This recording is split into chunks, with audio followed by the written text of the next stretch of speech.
Isang abogado mula sa Public Attorney's Office of Regional Office 8 ang kumakatawan sa depensa ng isang 15 anyos na child in conflict with the law na iniuugnay sa insidente ng pamamaril sa San Jose National High School noong nakarang Lunes, Hunyo 22. Mataas ang iyong kolesterol, umiwas sa mga bisyo at uminom ng DTX 500. Sa isinagawang inquest proceedings noong gabi ng Martes, nagsumiti ang PAO ng dokumento sa prosecutor's office na humihiling na mabigyan sila ng pagkakataong sagutin ang mga aligasyon at reklamong inihain laban sa minor de edad.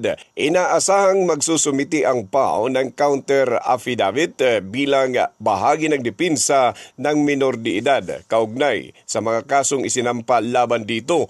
Kabilang ang 3 bilang ng murder, 3 bilang ng frustrated murder at maraming bilang ng serious physical injuries.